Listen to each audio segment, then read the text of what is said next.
Reborn as a vending machine, I Now Wander the Dungeon is a fantasy isekai animated by Studio Gokumi in collaboration with Axis. What the heck? This show is actually gold. You'd think the industry is running out of ideas with this, but holy mackerel, this has no business being as good as it is.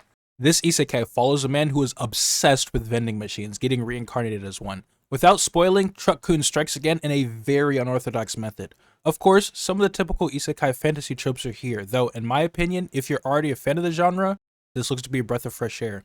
If not, if you enjoy some lighthearted fantasy business shenanigans, this may be for you. Spoilers ahead for episode 1, so if you want to watch and come back, link is in the description. It opens up with a reincarnation speedrun as this guy on a moped dives off a cliff to save a vending machine. Honestly, you can't make this up.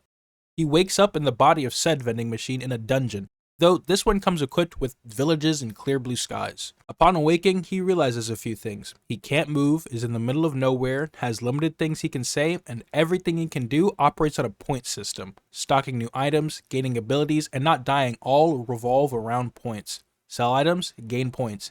He consumes them in order to continue operating. One day later, after he experiments with what he can do, a fishman type monster shows up and begins beating him.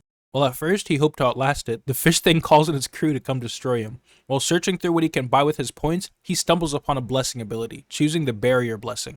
While it consumes points to ward off blows, it's able to keep himself from being destroyed as they eventually give up. He then spends points to repair his body. Several more days pass as he is slowly but surely running out of points. Suddenly, a hunter called Lamis shows up, tired and starving. Noticing the vending machine, she is very confused as to what it is. However, he is able to get her to buy a corn soup, food far better than what's available in her medieval-esque society. She ends up buying a variety of foods and falls asleep, with the vending machine putting up a barrier to shield her from the rain. After waking, they establish a yes-no communication system, with her realizing that the machine is sentient. Eventually working out that the machine wants to be moved, she relocates him to the village where his various products take the place by storm. Despite him weighing 500 kilos or 1,000 pounds, she can move it with her blessing of might. He is quite considerate, however, doing his best to keep reasonable prices and make sure that local businesses' customers are not taken, especially during their peak hours. These two guards are also absolute fiends for his products, and double as his night bodyguards. Near the end of the episode, Lamis eventually gives him the name Boxo and thanks him again for saving her. She wants to take Boxo to the surface to meet her friend who specializes in magical objects, however, currently can't afford to teleport to the surface, especially after Boxo cleared her out. And yeah, that's the episode. Like I said, this has no business being as good as it is. It's nothing groundbreaking, but definitely a nice lighthearted show.